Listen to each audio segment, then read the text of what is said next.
بسم اللہ الرحمن الرحیم صلی اللہ علیہ حبیبہ محمد وعلی آلہ وصحبہ اجمعین۔ السلام علیکم ورحمۃ اللہ وبرکاتہ۔ ہمارا آج کا یہ لیکچر نبی کریم صلی اللہ علیہ وآلہ وسلم کے فرامین، آپ کی احادیث، آپ کی سنتوں کے بارے میں ہے، جس میں ہم حدیث کی اقسام کے حوالے سے جانیں گے۔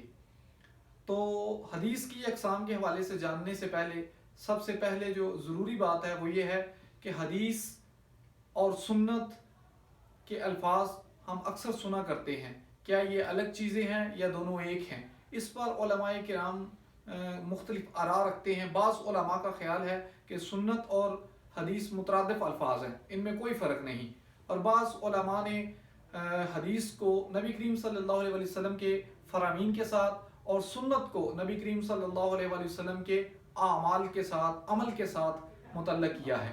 بہرحال اس کو اکثر علماء حدیث جو ہیں وہ مترادف جانتے ہیں۔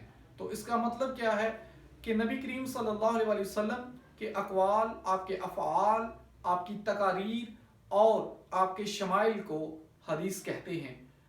اقوال سے مراد نبی کریم صلی اللہ علیہ وسلم کے فرامین، آپ نے جو فرمایا، جو گفتگو فرمائی۔ افعال سے مراد نبی کریم صلی اللہ علیہ وسلم کے اعمال، جو آپ نے کام کیا، جو آپ نے جو عمل فرمایا۔ اور تقاریر سے مراد نبی کریم صلی اللہ علیہ وسلم نے کسی کام کو ہوتے دیکھا، آپ کے سامنے کوئی کام ہوا اور رسول اللہ صلی اللہ علیہ وسلم کا جو منصب ہے کہ غلط کو دیکھیں تو روکے، آپ نے کسی کام سے روکا نہیں۔ اگر وہ روکا نہیں تو اور آپ کی موجودگی میں ہوا تو وہ بھی حدیث کا ایک حصہ ہوگا کہ نبی کریم صلی اللہ علیہ وسلم نے اس کو ممنوع یا ناجائز نہیں جانا۔ اور آخر میں جو میں نے لفظ بولا کہ نبی کریم صلی اللہ علیہ وسلم کے شمائل، شمائل سے مراد نبی کریم صلی اللہ علیہ وسلم کے ظاہری حسن اور خوبصورتی مراد ہے۔ تو آئیے ہم اپنے لیکچر کی طرف چلتے ہیں کہ حدیث کا مفہوم ہم نے جان لیا، اب حدیث کے جو حصے ہیں ان کی طرف ہم بڑھتے ہیں۔ تو حدیث کے، اگر ہم حدیث کی کوئی بھی کتاب کھولتے ہیں جو حدیث کے اصل جو چین ہے اس کے ساتھ موجود ہوتی ہے، جس کو امہات الکتب بھی کہا جاتا ہے، اگر ہم اس کو لیں گے تو ہمیں حدیث کے دو حصے ملیں گے، جس کو ہم نے حدیث کے دو اہم حصوں میں تقسیم کیا ہے۔ پہلا حصہ ہے سند اور دوسرا حصہ ہے متن۔ یعنی اگر ہم حدیث کی جو اصل کتاب کوئی بھی کھولیں گے، فار ایگزامپل ہم حدیث کی کتاب ہے ہمارے پاس صحیح بخاری، تو اگر ہم اس کو کھولیں گے تو کوئی بھی حدیث لیں گے تو اس کے پہلے ایک سند موجود ہوگی، اس کے آگے جا کے متن موجود ہوگا۔ یعنی حدیث کے دو حصے ہوں گے، سند کیا ہوتا ہے اور متن کس کو کہتے ہیں، اس کو ہم یہاں پہ جان لیتے ہیں۔ یہ مثال کے طور پر ہم نے ایک حدیث لی ہے موطا امام مالک کی، جس میں ہے حدثنا مالک عن نافع عن ابن عمر ان رسول اللہ صلی اللہ علیہ وآلہ وسلم قال لا يخطب احدكم على خطبة اخیہ۔ یعنی اس میں یہ اسماء ہیں، نام ہے، مالک نے، ہمیں مالک نے بیان کیا اور ان کو نافع نے بیان کیا اور ان کو ابن عمر نے بیان کیا۔ یہ ایک چین ہے، جس طرح ہر انسان کا شجرہ نسب ہوتا ہے، اس کا باپ دادا، پھر اس کے باپ دادا پردادا، یہ سلسلہ اوپر تک چلتا ہے، حضرت حتیٰ کہ یہ سلسلہ سیدنا آدم علیہ السلام تک پہنچ جاتا ہے، جس کو ہم شجرہ نسب یا لائن ایج کے الفاظ سے یاد کرتے ہیں۔ اسی طرح ایک اساتذہ کا بھی ایک شجرہ ہوتا ہے، جس کو حدیث کے فن میں سند کے نام سے جانا جاتا ہے، کہ ہر مصنف اپنے اساتذہ کا ذکر پہلے سے دوسرا، پھر ان کے استاد، پھر ان کے استاد، اور یہ سلسلہ صحابی تک پہنچتا ہے اور وہ بتاتے ہیں کہ نبی کریم صلی اللہ علیہ وسلم نے یہ فرمایا۔ اس کو ہم سند کے نام سے جانتے ہیں علم الحدیث میں۔ حدیث کی یہ جو ٹرم سند ہے اس سے مراد یہ ہوتا ہے، اس میں اسماء کا ایک سلسلہ ہوتا ہے۔ آسان الفاظ میں اگر سمجھنا چاہیں تو آسان لفظوں میں یوں کہہ سکتے ہیں کہ اسماء کا ایک سلسلہ، جس کے بعد نبی کریم صلی اللہ علیہ وسلم کا فرمان آتا ہے، اس سلسلے کو، اس چین کو ہم سند کے نام سے جانتے ہیں۔ تو گویا یہ ایک چین آف نیمز ہے، اسماء کی ایک سلسلہ ہے، جس کے بعد آگے نبی کریم صلی اللہ علیہ وسلم کا فرمان موجود ہوگا۔ تو اس چین کو، اس ناموں کے اس سلسلے کو اور اساتذہ کے اس شجرے کو، حدیث کو بیان کرنے والے ان راویوں کے ناموں کو ہم سند کے نام سے جانتے ہیں۔ اس کے بعد آتا ہے نبی کریم صلی اللہ علیہ وسلم کا فرمان کہ رسول اللہ صلی اللہ علیہ وسلم نے فرمایا کہ تم میں سے کوئی شخص اپنے بھائی کے منگنی کے پیغام دیے ہوئے کہ اوپر اپنا پیغام نہ دے، یعنی اگر کوئی شخص کسی نے کسی دوسرے گھر میں اپنی منگنی کا شادی کا پیغام دیا ہوا ہے اور وہاں پہ ابھی کوئی فیصلہ یا رد عمل نہیں ابھی ظاہر ہوا، تو کوئی دوسرا شخص اس پر اپنا پیغام نہ بھیج دے تاکہ اس پہلے والے بندے کا پیغام خراب ہو جائے۔ اس سے بھی نبی کریم صلی اللہ علیہ وسلم نے منع فرمایا ہے۔ تو یہ موطا کی حدیث ہے، اس میں یہ جو لفظ تھے لا یخطب احدکم علی خطبۃ اخیہ، یہ نبی کریم صلی اللہ علیہ وسلم کا خصوصی فرمان ہے۔ اس فرمان کو حدیث کے علوم الحدیث کے فن میں متن کہا جاتا ہے، جس کو ہم ٹیکسٹ بھی کہہ سکتے ہیں۔ جو اصل چیز ہے حدیث کی وہ یہ ہوتی ہے۔ بہرحال حدیث کے دو اہم حصے ہیں، ایک سند اور دوسرا متن۔ متن کی کیا حیثیت ہے، کیا مقام ہے، یہ سند پر بہت زیادہ ڈیپینڈ کرتا ہے، بہت زیادہ اس کا اثر ہوتا ہے سند کا حدیث کے مقام و مرتبہ کو بنانے میں، کہ اس متن کا کیا مقام ہے، اس کی حیثیت کیا ہے، یہ ہمیں اکثر اوقات سند سے پتہ چلتا ہے۔ تو اس لیے حدیث کو بنیادی طور پر دو اہم حصوں میں تقسیم کیا گیا، ایک سند رکھا اور دوسرا متن رکھا۔ اب ہم نبی کریم صلی اللہ علیہ وسلم کے فرامین، جو حدیث جس کو ہم کہتے ہیں، اس کی ایک مخصوص اعتبار سے تقسیم کی طرف چلتے ہیں۔ اقسام حدیث باعتبار قائل، یا پھر اس کو ٹرم میں مسند الیہ بھی کہا جاتا ہے کہ یہ حدیث کی اقسام مسند الیہ کے اعتبار سے ہے، یعنی جس کی طرف حدیث کی نسبت کی گئی ہے۔ قائل سے مراد کلام کرنے والا، یعنی جو حدیث آگے آ رہی ہے، ٹیکسٹ میں جو چیز آ رہی ہے وہ کس کا کلام ہے، اس اعتبار سے حدیث کی کچھ اقسام ہیں۔ وہ عمومی طور پر چار ہیں۔ سب سے پہلے حدیث قدسی، پھر مرفوع حدیث، پھر موقوف حدیث اور پھر مقطوع حدیث۔ آسانی کے لیے ان سے کیا مراد ہوتا ہے سمجھنے کے لیے اس کے ساتھ میں نے نیچے کچھ الفاظ تحریر کر دیے ہیں تاکہ سامعین کو سہولت رہے کہ نبی کریم صلی اللہ علیہ وسلم کے فرمان کس کو کہا جائے گا، اس کا ٹرم میں کیا نام ہوگا، حدیث قدسی کس کو کہتے ہیں، موقوف اور مقطوع حدیث کس چیز کا نام ہے، حدیث کی ٹرم میں اس سے کیا مراد لیا جاتا ہے، اس کو سمجھنے کے لیے میں نے ایک چھوٹا سا لفظ ساتھ لکھ دیا ہے۔ حدیث قدسی اللہ رب العزت کے فرمان کو کہتے ہیں۔ اگر کسی جگہ پہ آتا ہے کہ سند کے ساتھ بیان کی جاتی ہے بات، اور آگے آتا ہے کہ اللہ تعالیٰ نے فرمایا، اور ایسی بہت ساری کتابیں علماء نے لکھی ہیں اور عام کتب حدیث میں بھی احادیث قدسی آتی ہیں، تو جو علماء نے الگ سے کتابیں لکھی ہیں وہ بھی موجود ہیں کہ اللہ تعالیٰ کے فرامین کو جو رسول اللہ صلی اللہ علیہ وسلم سے منقول ہوئے ان کو الگ سے ایک کتاب کی شکل دی گئی، تو وہ بھی موجود ہے، اور اس کو کہا جاتا ہے حدیث قدسی۔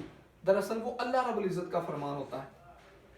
آگے آتا ہے جی مرفوع حدیث، یہ نبی کریم صلی اللہ تعالیٰ علیہ وسلم کا فرمان ہوتا ہے کہ ہمیں حدیث کی کتابوں میں اکثر ملتا ہے، جیسا کہ ابھی حدیث بیان ہوئی، حضرت عبداللہ بن عمر کہتے ہیں کہ نبی کریم صلی اللہ علیہ وسلم نے فرمایا۔ تو جو نبی کریم صلی اللہ علیہ وسلم نے فرمایا اس کو ہم حدیث مرفوع کے نام سے جانتے ہیں۔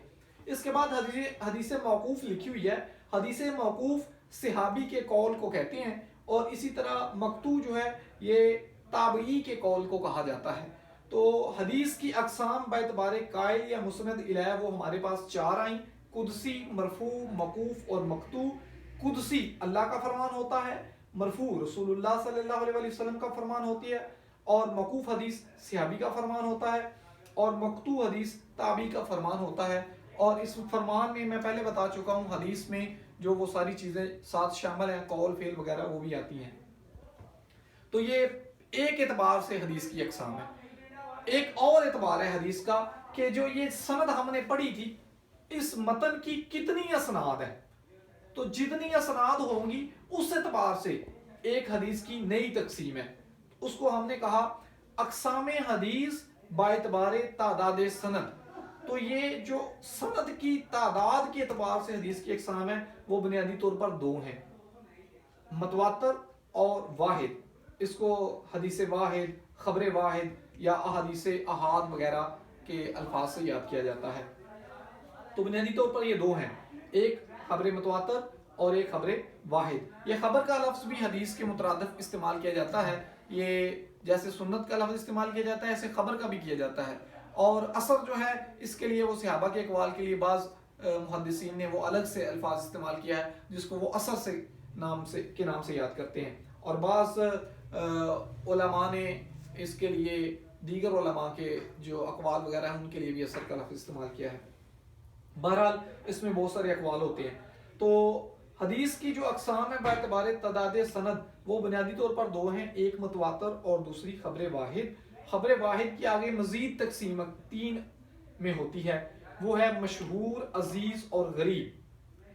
تو کل ملا کے یہ 4 قسمیں ہوئیں، متواتر، مشہور، عزیز اور غریب، ٹھیک ہے، اور یہ تینوں بنیادی طور پر خبر واحد کی اقسام تھی۔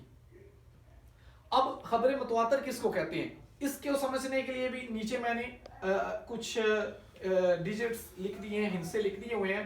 دراصل خبر متواتر اس حدیث کو کہتے ہیں کہ جو نبی کریم صلی اللہ علیہ وسلم سے حد تواتر تک منقول ہو۔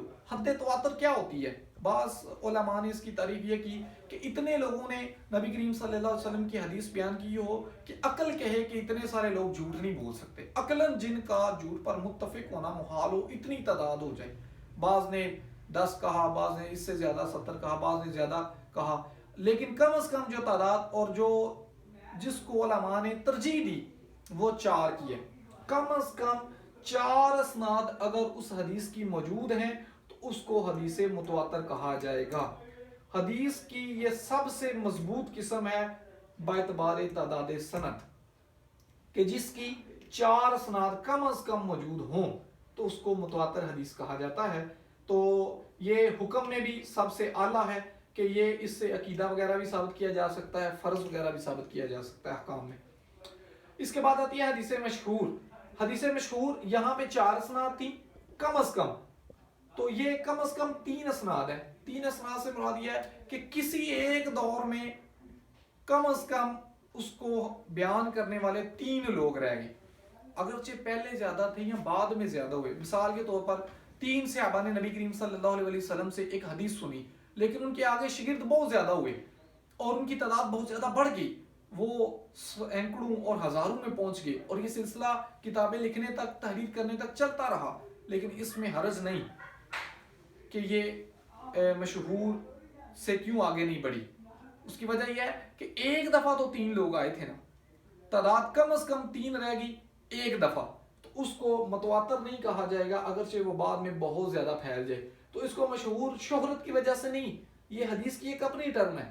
اس سے مراد یہ ہوتا ہے کہ کم از کم 3 اسناد لازمی ہوں، 3 سے بڑے نہ اور کم نہ ہوں، اس کو حدیث مشہور کہا جاتا ہے، بعض اس کو حدیث مستفیض بھی کہتے ہیں۔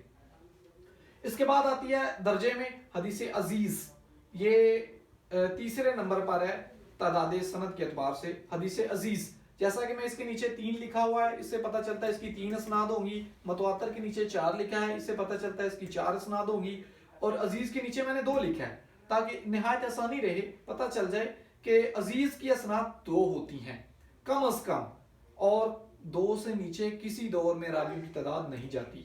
اور غریب حدیث جو ہوتی ہے اس کی 1 سند ہوتی ہے، یعنی کسی ایک دور میں اس کو بیان کرنے والا صرف ایک بندہ رہ جاتا ہے، تو اس کو کہیں گے ہم حدیث غریب۔ اس کا مطلب ہے کہ ان احادیث کی جو تقسیم ہے وہ ترتیب نزولی ہے، کہ اوپر سے نیچے آ رہی ہے، متواتر، پھر مشہور، پھر عزیز اور پھر غریب، یہ ادھر سے اوپر سے نیچے آ رہی ہے۔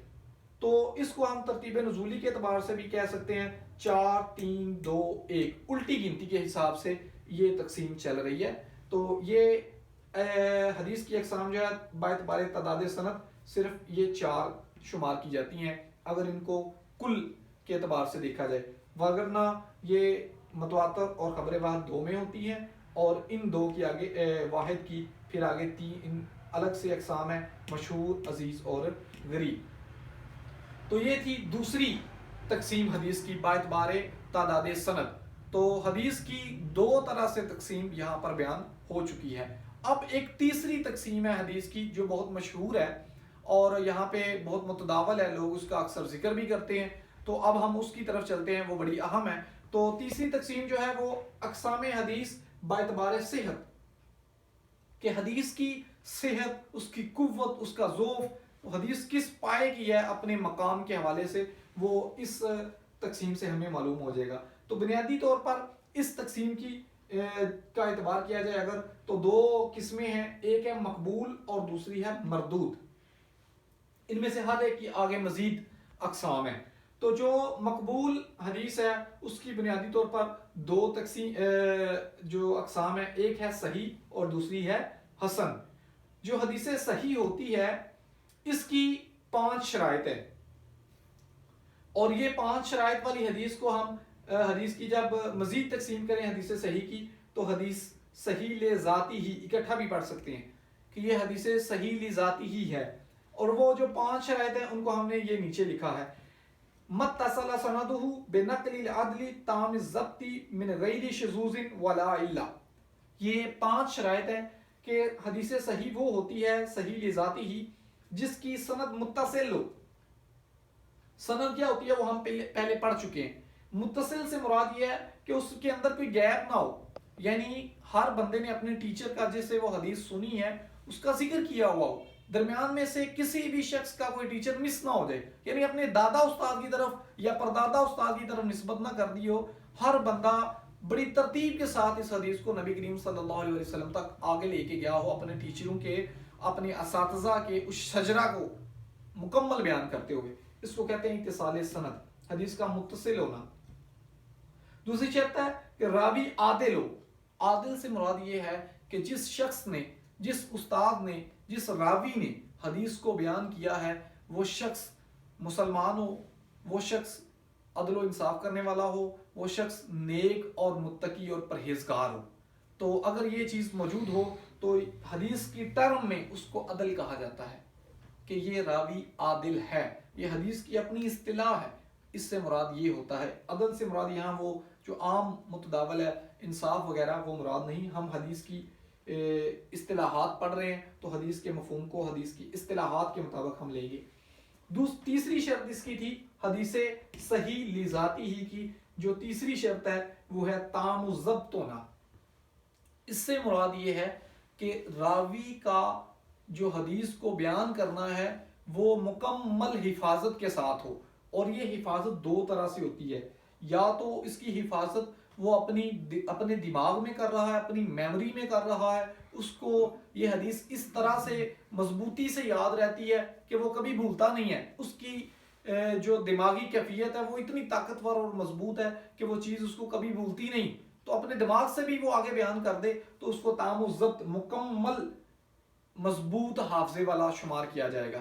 یا پھر اس کی دوسری شکل یہ ہے کہ وہ لکھ لیتا ہو اور جب بھی حدیث بیان کرے تو اس لکھے ہوئے کو پڑھ کے آگے سنا دے. تو چونکہ لکھے ہوئے میں رد و بدل نہیں ہوگا تو اس کو بھی ہم تام و ضبط میں شامل کریں گے. تو گویا حفاظت کے دو طریقے ہوئے, ایک دماغی طور پر اور ایک کتابت تحریر کے طور پر.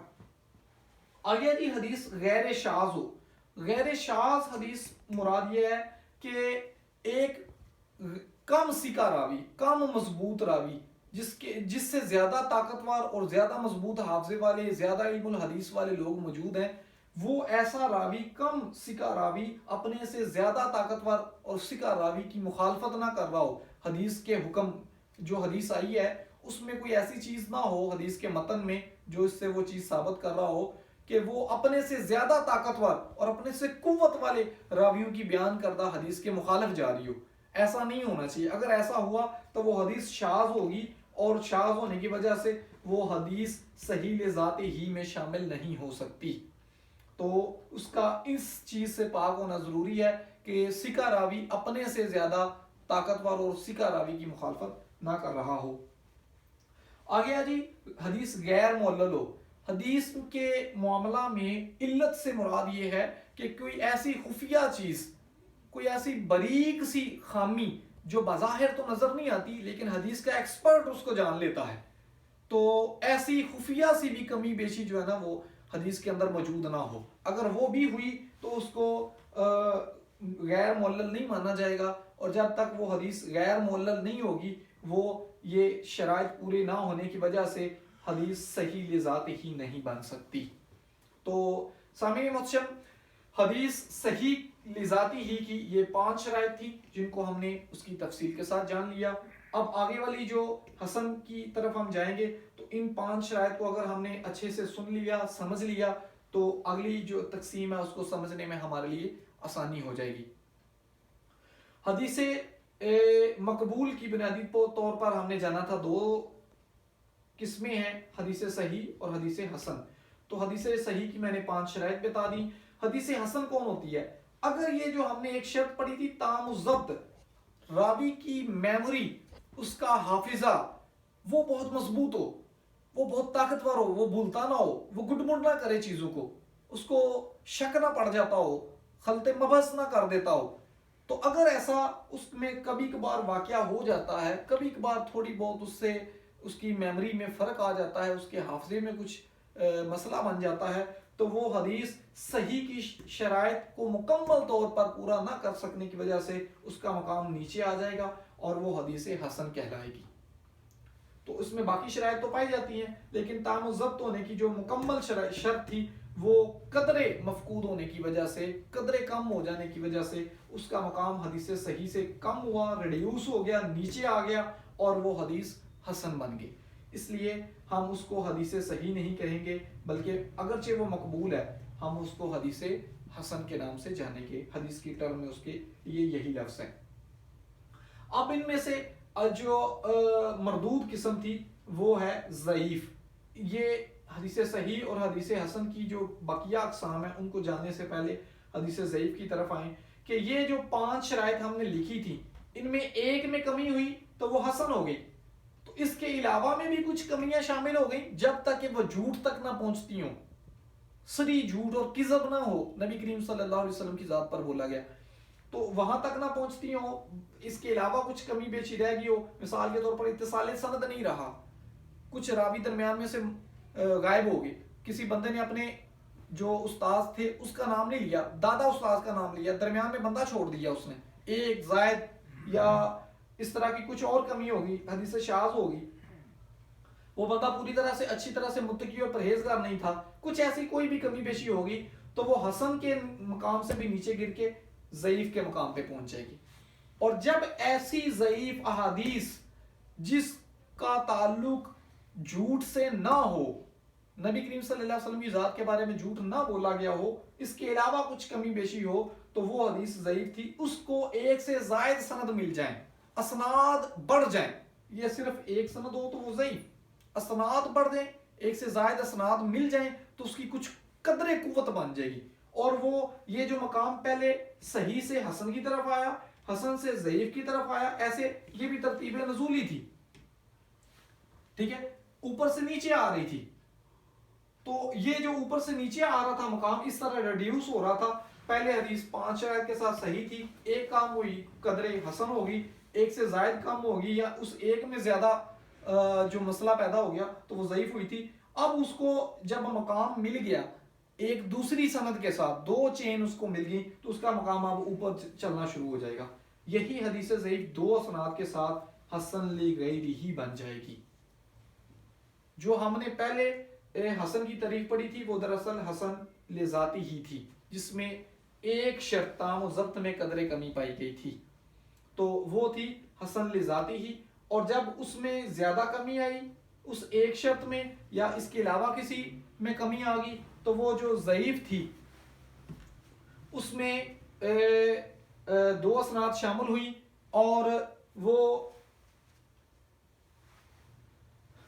2 اسناد شامل ہوئی تو وہ یہاں سے مقام اس کا بڑھنا شروع ہوا تو یہ حسن لغیرہ ہو گئی، اس کا مقام بڑھ گیا، تو یہ حسن لغیرہ جو ہوتی ہے حسن لذاتی سے تو قدر کمزور ہوتی ہے لیکن ضعیف حدیث سے طاقتور ہوتی ہے، اس کا حسن اور ضعیف کے درمیان ایک مقام بن جاتا ہے۔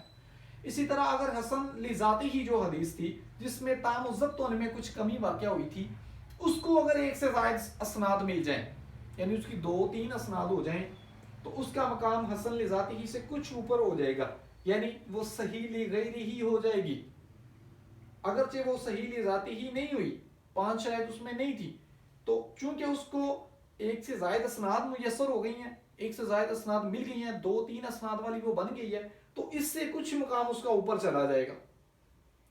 پہلے یہ نیچے آ رہی تھی ترتیب شرائط کی کمی کی وجہ سے. اب اسناد کی میسر ہو جانے کی وجہ سے، اسناد کے بڑھ جانے کی وجہ سے اب یہ ترتیب نیچے سے اوپر جا رہی ہے، مقام بڑھتا جا رہا ہے. اس چیز کو ذہن میں رکھیں تو ان چیزوں کو سمجھنے میں آسانی ہوگی کہ صحیح سے حسن، حسن سے ضعیف نیچے آ رہی ہے کیونکہ شرائط کمی ہو رہی ہے، اور اگر اسناد ملتی جائیں تو یہ مقام بڑھتا جا رہا ہے اوپر کی طرف. تو یہ حدیث کی بنیادی طور پر جو مقبول حدیث کی 2 اقسام تھی، حسن اور صحیح، اور صحیح کی آگے پھر 2 اقسام تھی، لذاتی ہی، لغیری ہی. آج ہم نے ان کو بھی بڑی تفصیل کے ساتھ پڑھ لیا. 5 شرائط. اس کا لب لباب یوں ہے کہ اگر صحیح حدیث میں 5 شرائط پائی جائیں تو وہ صحیح لذاتی ہی، اگر وہ 5 میں 1 میں کمی ہو جائے تام ضبط میں تو وہ حسن لذاتی ہی، اور اس میں فحش غلطیاں ہو جائیں، زیادہ غلطی ہو جائے، یا پھر باقی کسی میں بھی غلطیاں شامل ہو جائیں، کمیاں شامل ہو جائیں، جب تک وجود تک نہ پہنچے تو وہ ضعیف. اور اگر اس کو اسناد مل جائیں تو وہ حسن لغیری ہی، اور اگر حسن لذاتی ہی کو اسناد مل جائیں دوسری تو وہ صحیح لغیری ہی. تو یہ ایک تقسیم تھی مقبول حدیث کی. اب ہم نے جو مردود حدیث پڑھی تھی اس کو ہم ضعیف کے نام سے جانتے ہیں. تو ضعیف حدیث کی آگے 2 اقسام ہیں کہ یہ ضعیف کیوں ہوتی ہے. بعض اوقات وہ سقوط راوی کی وجہ سے ضعیف ہوتی ہے کہ اس کے اندر سے راوی غائب ہے، مس ہو گیا، نہیں رہا. ٹھیک ہے، جو ہم نے کہا تھا کہ اتصال سند ہو، حدیث صحیح کی شرط میں ہم نے پڑھا تھا اس میں اتصال سند موجود ہو. اب وہ متصل نہیں رہی، اس میں کمی آئی نا تو وہ ڈائریکٹ ضعیف میں آ جائے گی اور وہ سقوط راوی کا شکار ہوگی وہ سند. اس وجہ سے ہم اس کی مزید آگے 4 میں تقسیم کرتے ہیں. اگر اس میں کسی بھی جگہ پر کوئی انقطاع آ گیا، کوئی راوی ٹوٹ گیا، چھوٹ گیا، تو اس کو حدیث منقطع کہتے ہیں.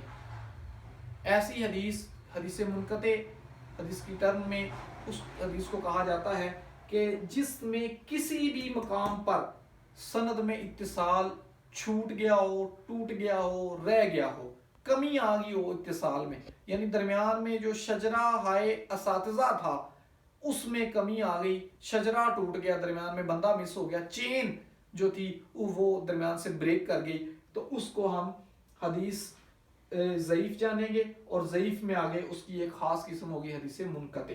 اب یہ جو منقطع ہے ظاہر ہے وہ جو چین ٹوٹی ہے یا وہ شروع سے ٹوٹی ہوگی یا وہ آخر سے ٹوٹی ہوگی یا وہ درمیان میں متعدد مقامات سے ٹوٹی ہوگی.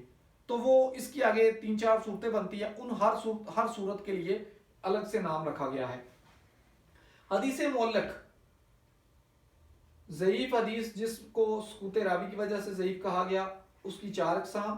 اور سب سے پہلے حدیث معلق.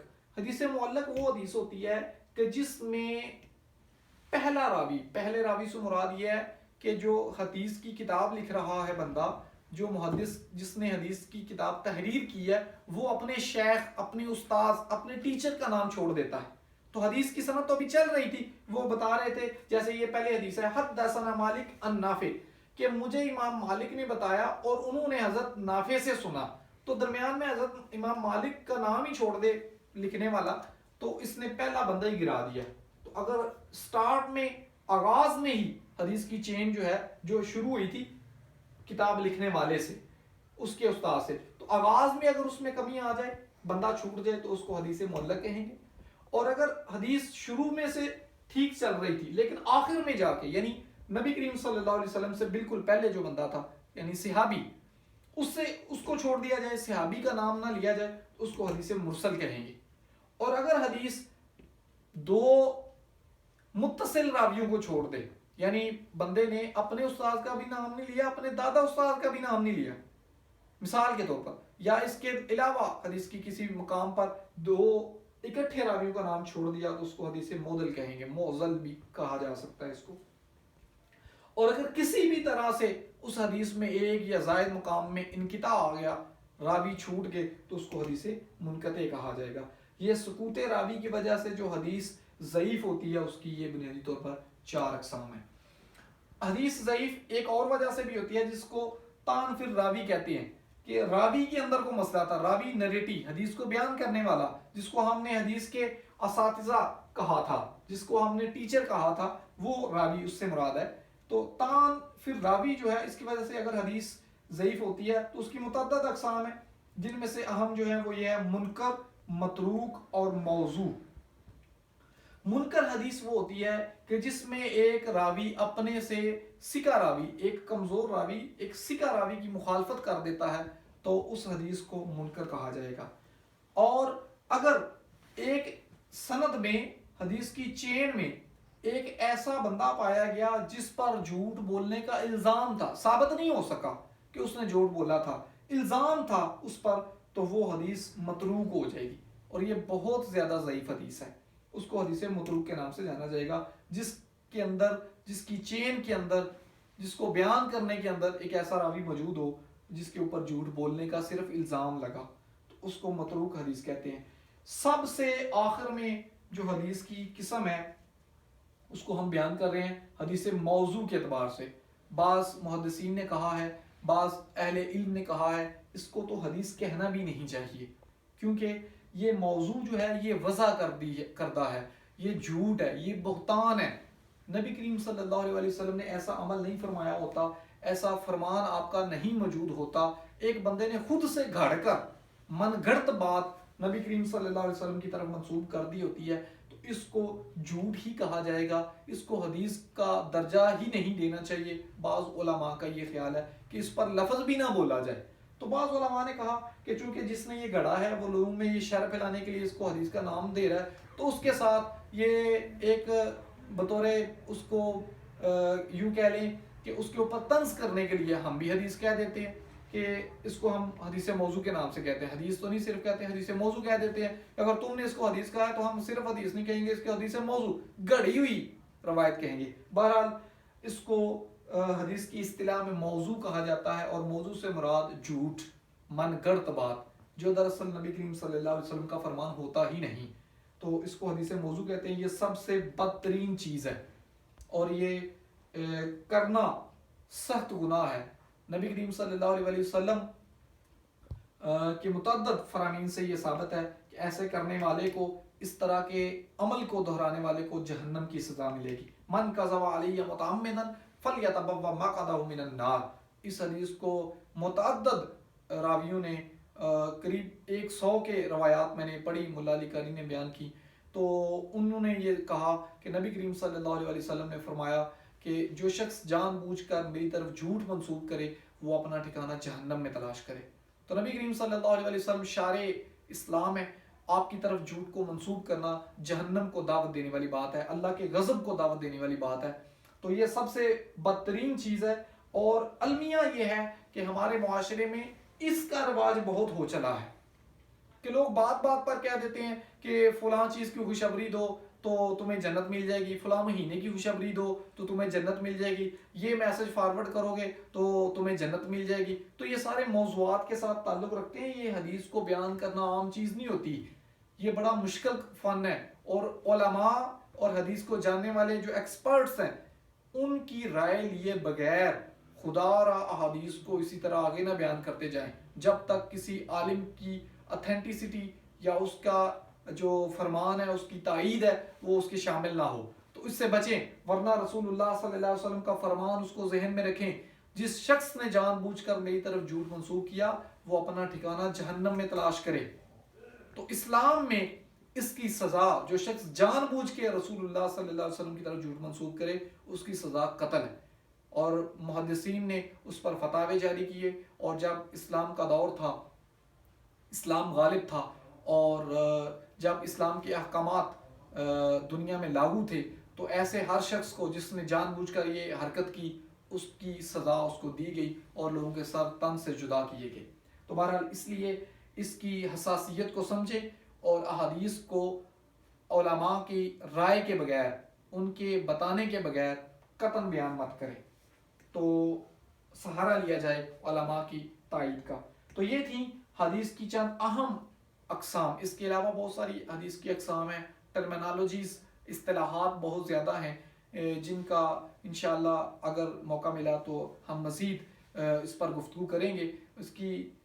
تو بہرحال سر دست جو اقسام تھی وہ آپ کے سامنے بیان کر دی گئی ہیں۔ اس کے علاوہ حدیث کے بہت سارے علوم ہیں، حدیث کا جو فیلڈ ہے، میدان حدیث ہے، یہ بہت وسیع ہے، اس کے اندر بہت زیادہ علوم ہیں، بہت مختلف قسم کی علوم ہے جس کا ہم نے یہاں پہ چند ایک کا ذکر کیا ہے۔ مثال کے طور پر یہ جو ساری حدیث کی اقسام ہیں، ان کے علاوہ یہ بہت سارے الگ سے علوم ہیں جس کے اوپر کتابیں لکھی گئی ہیں علماء نے۔ یہ ایک فن ہے، اس کو کتب اسماء الرجال کے نام سے جانا جاتا ہے، جس کے اندر بہت ساری کتابیں لکھی ہیں، اس لیے ہم نے اس کا الگ سے نام کتب ساتھ لکھ دیا کہ یہ ایک تو کتاب نہیں، متعدد کتابیں، درجنوں سینکڑوں کی تعداد تک پہنچنے والی کتابیں جو ہیں یہ ہمارے علماء نے تحریر کی ہیں، اور اس پر یہ ہم بجا طور پر فخر کر سکتے ہیں۔ کتب اسماء الرجال یہ ایک ہمارا ایسا اثاثہ ہے جس پر ہم بجا طور پر فخر کر سکتے ہیں، یہ کوئی عام اور معمولی چیز نہیں ہے۔ یہ نبی کریم صلی اللہ علیہ وسلم ایک ذات ہے، آپ ایک ذات کے فرامین تک درست پہنچنے کے لیے ہمارے علماء نے اتنی بڑی کاوشیں کی ہیں، اتنی زیادہ کوششیں کی ہیں کہ انہوں نے 1 2 5 10 سینکڑوں نہیں، ہزاروں لوگوں کی زندگیاں لکھ دی ہیں۔ یہ جو ہم نے ساری تقسیم پڑھی ہے نا کہ راوی کیسا ہوگا، راوی کے متعلق الزام لگتا ہے جھوٹ کا یا نہیں لگتا، راوی جو ہے اس کا حافظہ کیسا ہے، راوی کا عدل، اس کا اسلام، اس کی نیکی، یہ سارے معاملات کیسے ہیں، راوی اپنے استاذ کو چھوڑتا ہے یا نہیں چھوڑتا، حدیث میں کیا مقام، اس کے جاننے کے لیے ہمیں ضروری ہے کہ ہم اس کے حالات زندگی کو جانیں۔ تو نبی کریم صلی اللہ علیہ وسلم کی احادیث کو بیان کرنے والا جو بھی شخص تھا، تقریباً تمام کی زندگی جو ہمارے محدثین کو میسر آئی، ان کی انتھک محنت کے بعد وہ ہمارے محدثین نے ان کتابوں میں تحریر کر دی، جس کو کتب اسماء الرجال کہا جا سکتا ہے، اور یہ مسلمانوں کا بہت بڑا فن ہے، اور یہ ان کا بہت بڑا احسان ہے دنیا پر کہ کائنات میں پہلی دفعہ مسلمانوں نے اس فن کو تخلیق کیا۔ مسلمان بجا طور پر اس فن کے خالق ہیں اسماء الرجال کے، کہ ایک شخص کی ذات کی بات کو جاننے، درست پہنچنے کے لیے انہوں نے ہزاروں لوگوں کی زندگیوں کو قلم بند کر کے رکھ دیا، تاکہ مستقبل میں اگر اس ذات کے فرامین کو جاننا ہو تو اس کی ایک ایک بات کو اس کے مقام پر رکھتے ہوئے جانا جا سکے۔ تو یہ محدثین کا ہم پر بھی احسان ہے، پوری دنیا پر بھی احسان ہے۔ اور مزے کی بات یہ ہے کہ کائنات میں سب سے پہلے یہ فن مسلمانوں نے تخلیق کیا، اور صرف رسول اللہ صلی اللہ علیہ وسلم کی ذات کے فرامین اور آپ کی شخصیت کو سمجھنے کے لیے کیا، اور صرف آپ تک ہی رہا، اس کے بعد یہ پھر علم ختم ہو گیا۔ تو یہ مسلمانوں کا اپنے نبی سے منہ بولتا عشق، منہ بولتی محبت، اور اس کا ایک بہت بڑا ثبوت ہے کہ لوگوں نے ایک ذات کو جاننے کے لیے ہزاروں لوگوں کی زندگیوں کو لکھ دیا۔ اب اس کے علاوہ جی آگے ایک فن ہے کتب العلل، یہ اس کے اندر حدیث کی جو ایسی چیزیں ہیں جس کے اندر مسائل ہیں، ان احادیث کو الگ سے بیان کیا گیا ہے۔ مثال کے طور پر موضوعات، جو ہم نے یہ پڑھا تھا، ایک حدیث کی قسم موضوع ہے جو جھوٹ ہوتی ہے، اس پر علماء نے بہت کام کیا اور بہت ساری کتابیں تحریر کی ہیں، جن کا نام ہی باقاعدہ انہوں نے کتاب الموضوعات وغیرہ رکھا، ٹھیک ہے۔ تو کتب العلل جو ہیں یہ بہت ساری کتابیں ہیں جس کے اندر علماء نے بڑا کام کیا ہوا ہے، وہ اس کے اندر متعدد اسماء کے ساتھ، مختلف ناموں کے ساتھ وہ موجود ہیں، یہ ایک پورا فن ہے۔ یہ ہے کتب متون حدیث، یہ جو ہم نے پڑھا تھا کہ ایک چین ہوتی ہے حدیث کی، ٹھیک ہے، اس کے بعد آگے فرمان آتا ہے، سند کے بعد متن آتا ہے، یہ دراصل ان کتابوں میں ملتا ہے کتب متون حدیث۔ ان کے اندر اگر ہم جائیں امہات جو کتب ہے ان کے اندر ہمیں چین اور پھر سند اور پھر جو متن ہے وہ دونوں چیزیں مل جاتی ہیں۔ تو اس کی تفصیل یہ ہے کہ اقسام کتب متون جو ہیں، چونکہ یہ ہمارے ہاں مروج ہے بہت زیادہ، عوام الناس میں ان چیزوں کے نام سننے میں آتے رہتے ہیں، اس لیے ان کا تھوڑا سا اشارہ یہاں پہ دے دیا گیا ہے۔ یہ بہت ساری اس کی اقسام ہیں، چند ایک اہم جو ہیں وہ ہے الجامع، الصحیح، السنن، المعجم، المستدرک، الاربعین اور الجز۔ تو یہ چند ایک اقسام ہیں، اگر انشاءاللہ اللہ تعالیٰ نے زندگی توفیق دی تو اس پر بھی گفتگو کریں گے تفصیل کے ساتھ۔ اس کے بعد ہے جی کتب تخریج، یہ بتاتی ہیں کہ فلاں حدیث کس کس کتاب میں موجود ہے، اس پر بھی ہمارے علماء نے بڑا کام کیا۔ دیکھیں جی ایک بات کتنی کتابوں میں کہاں کہاں پر موجود ہے، اور اس کے اوپر بہت زیادہ کتابوں کو لیا گیا، بعض اوقات 6-7 کو لیا گیا اور بعض اس سے بھی زیادہ کتابوں کو لیا گیا۔ تو ان کتابوں کو لے کے تو ہمارے علماء نے کتب تخریج جو ہیں وہ مرتب کی، تاکہ لوگوں کو نبی کریم صلی اللہ علیہ وسلم کے مختلف کتابوں میں پھیلے ہوئے فرامین کو جاننے میں سہولت میسر آ سکے۔ اس کے بعد ہے کتب شروح الحدیث، کہ ہمارے علماء نے، محدثین نے نبی کریم صلی اللہ علیہ وسلم کے فرامین جو کتب متون میں موجود تھے، ان کو شرح رسول اللہ صلی اللہ علیہ وسلم کے فرامین کو آسان بنانے کے لیے، ہماری سمجھ کے لیے بہتر بنانے کے لیے، ہماری سمجھ کے لیول اور سطح پر لانے کے لیے انہوں نے یہ محنت کی، اور ان احادیث کے جو فرامین سے جو احکامات وغیرہ ثابت ہوتے تھے ان کو بتایا۔ اس کے آگے آتے ہیں کتب علوم الحدیث۔ یہ ایک بہت بڑا فن ہے کتب علوم الحدیث۔ آج ہم نے جو حدیث کی جتنی اقسام وغیرہ پڑھی ہیں، یہ دراصل حدیث کے اس ایک خاص پورشن کے ایک جز کے ساتھ تعلق رکھتی ہیں۔ کتب علوم الحدیث کا ایک حصہ، چھوٹا سا حصہ بنتا ہے یہ جو چیزیں آج ہم نے لیکچر جو ہم نے لیا ہے۔ تو اس کے علاوہ حدیث کے اندر بہت ساری جو اصطلاحات ہیں وہ ہمارے ہاں مروج ہیں۔ مثال کے طور پر ایک لفظ بولا جاتا ہے متفق علیہ، تو متفق علیہ یہ اس حدیث کو کہا جاتا ہے جو بخاری اور مسلم دونوں حدیثوں میں شامل ہو۔ پھر ایک لفظ بولا جاتا ہے جی صحاح ستہ۔ صحاح ستہ یہ 6 کتابیں ہیں حدیث کی، جس میں صحیح بخاری، صحیح مسلم، جامع ترمذی، سنن ابی داؤد اور سنن ابن ماجہ اور سنن نسائی یہ شامل ہیں۔ تو یہ 6 کتابیں ہیں حدیث کی جن کو صحاح ستہ کے نام سے جانا جاتا ہے۔ تو اس کے علاوہ اور بہت ساری اصطلاحات ہیں۔ تو آج کا یہ ہمارا جو لیکچر تھا، اس کا بنیادی مقصد یہ تھا کہ جو حدیث کی اہم اقسام ہیں ان کو جانا جائے۔ تو اللہ رب العزت سے دعا ہے کہ اللہ تعالیٰ ہمیں سمجھنے کی توفیق عطا فرمائے اور ہمیں دین کی سمجھ اور فہم کی طرف کوشش کرنے کی توفیق عطا فرمائے۔ وما علیہ الا البلاغ۔ السلام علیکم ورحمۃ اللہ وبرکاتہ۔